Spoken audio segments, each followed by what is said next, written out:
I was sitting in the living room, half distracted by the news playing on TV, when my younger brother Saad walked in, casually tossing his car keys on the table. His tone was light, almost teasing as he asked, "Where's the wife?" I didn't think twice before replying. "She's at work."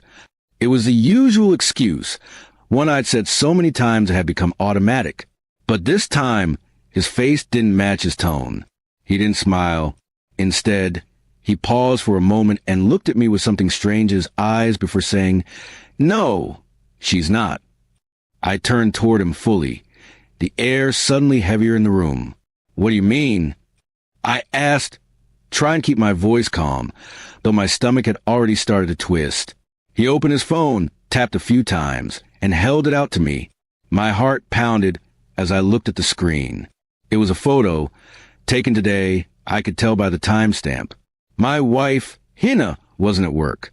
She was at a restaurant, sitting close to a man I didn't recognize. They weren't just sitting.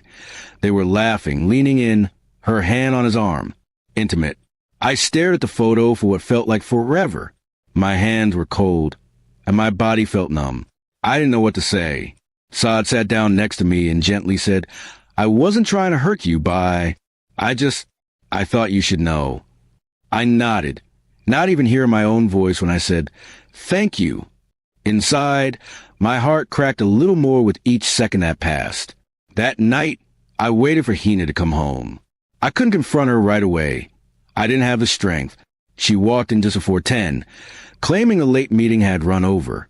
I watched her lie to my face with such ease, such casual confidence, and I realized this wasn't the first time.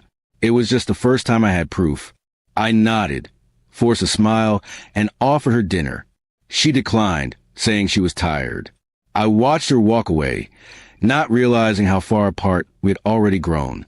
The following days were a blur. I acted normal, said nothing, but every time she left for work, I followed her. Each time, I discovered more. Different restaurants, parks, even a hotel once, and always with the same man. She had built a second life behind my back, while I stayed busy trying to build a future for us both. Each new betrayal felt like a knife to the chest. I cried in silence, not wanting anyone to know, not even Saad. Then one evening, while she was getting ready to leave, I asked gently, "Where are you going tonight?" She hesitated, then said, "Just a dinner with my team, a small celebration." I nodded, but inside, I knew the truth. That night, instead of following her, I stayed home and opened our wedding album. Each photo now felt like a lie. The smiles, the promises, the vows, all empty now. I started writing a letter. I poured everything into it. My love, my confusion, my hurt, and the quiet pain of watching the woman I adored slowly become a stranger. I didn't blame her, not entirely. Maybe I'd failed too. Maybe I hadn't seen her loneliness. But nothing could excuse the lies, the cheating, the betrayal. The next morning, I left a letter on her pillow and left the house before she woke up. I needed space. I needed time to breathe. I stayed at Saad for a week. He didn't ask questions, just let me heal. Some nights I wept. Others I just stared at the ceiling, wondering where I'd gone wrong. Love, once so warm and safe, now felt like a wound I couldn't close. On the 8th day, Hina called me. Her voice was trembling. She'd read the letter. She begged to meet, to talk. I agreed. We met at a quiet cafe. She looked different, tired, regretful. She apologized, tears streaming down her face. She said she was lost, that she hadn't meant to hurt me, that she didn't even know why she had done it, but she didn't deny it. I listened, but my heart was no longer where it had been. I told her I forgave her, not for her sake, but for mine.